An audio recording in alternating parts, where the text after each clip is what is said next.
Hi, and welcome to Friday's reading on Notes and Ocean podcasts. Today we are continuing with reading the Escape Artist's book, so let's get into it. On that night, in March 1942, the future consisted only of the empty darkness that stood between him and the frontier separating Slovakia from Hungary. After half an hour, the taxi driver had dropped him off. It was not safe to get any closer. Walter would do not rest on the foot. He checked his pockets, a map and compass, a box of matches, and some money, 200 crowns given to him by the mother he had left behind. He walked through the night, down narrow lanes and across flat, empty fields. He was excited. True, he was leaving one fascist-ruled country for another. He was hardly taking a short walk to freedom. But this was the first step. And at least, in Hungary, they were not loading Jews onto the trains, sending them who knew where. As he walked, what had been a gentle snowfall grew heavier. He kept marching, but the cold was crawling into his bones. The adrenaline had insulated him at first, but it only lasted so long. The teenage bravado was fading too. Now he felt alone and frightened. He was a boy in the dark. The hours of night passed, punctuated by the crunch of his boots on the freshly settled snow. At around 5 o'clock in the morning, with sunrise still an hour away, he saw another cluster of lights. Fewer than he had seen in Seredz, because this was the slightly smaller town of Galanta. That's when he knew he had done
was for Walter to retrace his steps and head back to Trnava, where contacts would be standing by with false Aryan papers. Once armed with those, he could resume his original escape plan.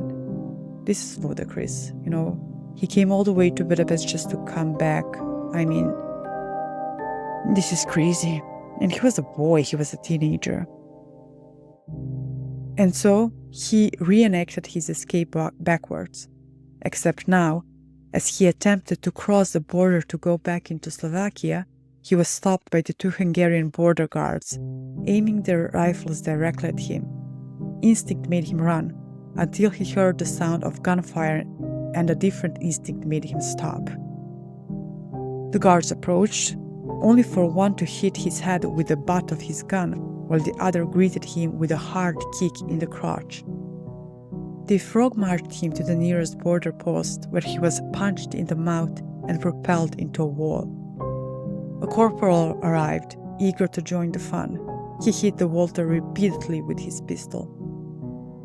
The Hungarians were insistent that Walter was a spy, a charge they accompanied with a punch or a kick each time they made it. Walter denied it, insisting that he was a Jew from neighboring Slovakia who had crossed the border into Hungary looking to find refuge in the capital. He was on his way too, not from Budapest. But he had not reckoned on the piece of paper the man found in his pocket. It did not contain the names or addresses of the contacts who had harbored him. He had relied on his memory for those, nor did they find his money. While in Hungary, the son of an expert maker of women's underwear had sewn the banknotes into the flies of the trousers. What they found was less valuable, but much more incriminating. It was a tram ticket from Budapest. The man in charge was now clear that, since Walter had lied, he must obviously be a spy, and so the man wanted to know who were Walter's accomplices. The interrogation moved to a table where it lasted for 3 brutal hours. But the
everything that we're reading.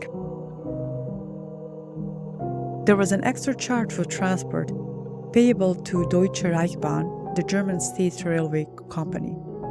It was expensive, but the Nazi deportation service came with a lifetime guarantee, a promise that in return for those 500 Reichsmarks, the Jew in question would never return. Better still, the Nazis allowed Slovakia to keep any and all property confiscated from the Jews who had been expelled. Okay, I'm guessing this is the reason they could do it, because of the greediness, and they just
their will and used as slave workers.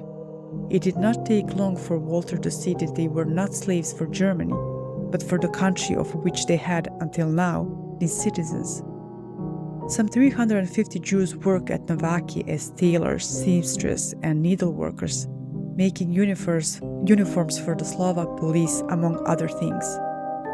The products were supplied, doubtless at ultra-competitive prices thanks to the absence of labor costs, to the domestic Slovak market. The labor at Slovakia was forced, and the inmates were held behind barbed wire. But the work was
that had nagged at him the instant he arrived. "Tell me," he said, "what are the chances of getting out of here?" The room fell silent. Eventually, one detainee laughed, as if taking pity on a young child. "He wants to go home." "Jesus," said another. "That's all we need, a bloody troublemaker." Walter kept his plans to himself after that. Nevertheless, and though he was the newest arrival in this place thanks to his failed effort to make it across the border, he retained full confidence in his ability to pull off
camp so they could make it into the labor camp. Once they had, why would they want to escape? Walter was tempted to make a run for it, there and then. He reckoned he was capable of it, and he knew there was no time to waste. He could be pushed onto the deportation train at any hour of any day. Still, he had learned from his previous abortive efforts to escape, preparation was all. He would need a plan, and he would need an ally. In the cramped, crowded transit barracks, he had run into Josef Knapp, a young man from Walter's own birthplace, Toporčany, who, like him, had dreamed of freedom in Britain, and who, like him, had tried to find it by fleeing through Hungary, and who, like him, had failed. Young Joseph, tall and good-looking, was pinning for the girlfriend he had left behind in Toporčany. In one conversation, he let slip that he had money. He had evaded the initial body search on arrival at Slovakia. He had managed to hide some cash. For Walter, he was the ideal co-conspirator. Now a plan began to take shape. Walter would persuade the guard that the food run he had been doing between the transit and labor camps had become a two-person job, what with all the new arrivals. The guard, seeing no threat to what mattered to him the most, his own daily access to the kitchen and all its wares, nodded to the proposal. Now Walter and Joseph would be able to cross into the Slovakia labor camp together and unhindered. Once they had, it was easy. The solo guard on the perimeter fence was nowhere to be seen, which meant the pair could simply duck under the wire and run as fast as they could. After 3 minutes, they reached a stream bringing fresh water from the forest. They slid down its banks, crossed, and kept on running. No more than 10 minutes after that, they were plunged deep into the woods, the light of the sun dappled by the trees, and the only noise the sound of their own laughter. They had done it. They had broken free. They kept walking. Eventually, and following their plan, they split up. Joseph would go to a village where he had friends who would hide him, and Walter would catch a train to Toporčany to find Zuzka, Joseph's girlfriend.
Seriously as he could, but it was no good.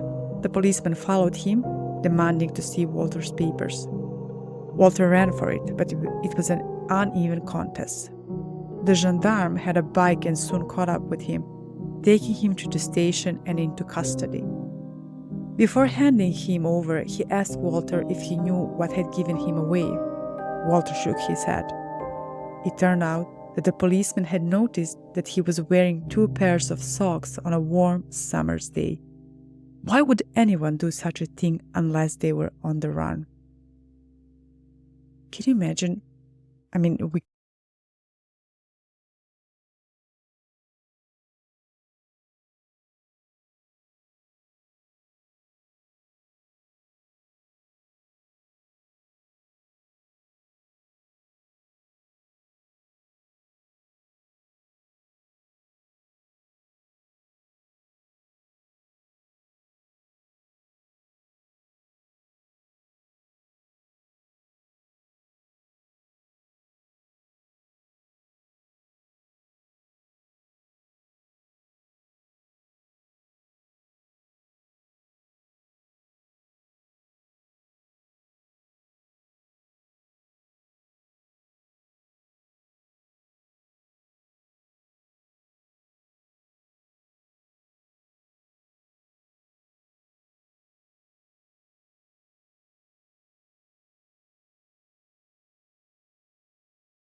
locomotive, which was, at that moment, having its water tanks refilled. He could see the hose gushing with water, gallons of it, some of it going into the train engine, the rest splashing on the tracks. The sight of it was too tantalizing. Walter stuck an arm through the gap, held out his mug, and asked the locomotive driver for some. The man ignored him, so Walter asked again. The engine driver did not even make eye contact as he replied, "I am not going to get myself shot for you bastards." They had been on the train for 24 or 40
holding out empty cups, best not to hear the cries of children gasping for water.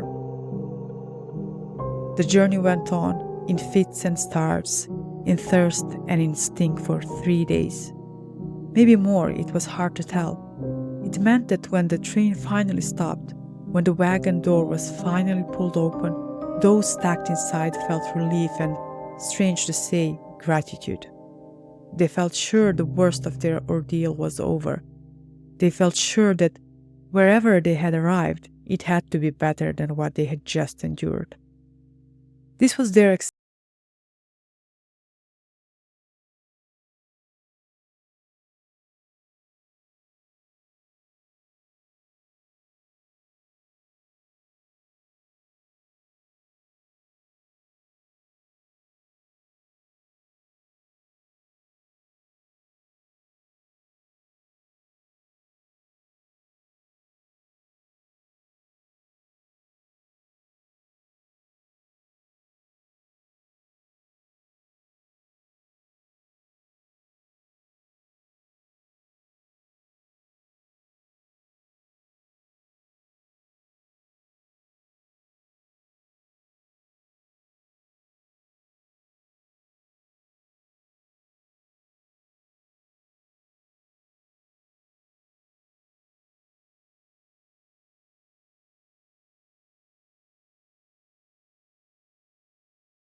would get off the train first, and the woman, the children, and the elderly would follow. Could that be it? The answer came swiftly. No sooner had the younger men hauled themselves out of the wagons, clambering down as best as their legs, stiff with immobility, would allow, forming a line by the railway tracks as instructed, then the doors of the cattle trucks were pulled shut. Once he had got his bearings, Walter could see that the station was surrounded, chiefly by guards in distinctive uniforms who turned out to be Lithuanians, armed with automatic weapons.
Walter stared at the man and felt his spirit sink. The arrival's destination was a site originally designated as a prisoner of war camp, known locally as the Little Maidan, thanks to its proximity to the Lublin suburb of Majdan Tatarski, in Polish Majdanek. But its official designation was a concentration camp, though that, as Walter would eventually discover, was an understatement. So guys, this is all for this episode. I read 2 chapters today. Both of them were short, so I decided to combine them. Next week, next Friday, we will hear about Walter's time in his first concentration camp, Majdanek, and how he eventually got into the Auschwitz. Like always, please share, subscribe, and leave a comment. I would really like to hear your thoughts on everything we heard today and in the previous episodes, of course. Why I think it's very important to read this book now and share it on YouTube, although I don't have many subscribers, but I hope that this will eventually reach out the more people, is because we need to remind ourselves what's happened before. Today's world, this 2025 is crazy, and I think it's very, very important to remind ourselves of the horrors of the Second World War. I'm not saying that it will happen again, but we couldn't imagine that it would happen even back then, as you will see in this book, and probably as you heard so far. The Jews who were deported, they could not imagine what awaited them. And like today, we were sure that this is not going to happen again, and I hope it's not. But that's why I think it's important to remind ourselves of the horrors, even though this is not an easy read, this is not a pleasant read, but it's important to remind ourselves of everything that happened in the history, so we do not allow history to repeat itself, and to learn something from the experience of the people who live through those horrors. This was long-winded outro, so thank you for watching. Until next Friday. Bye.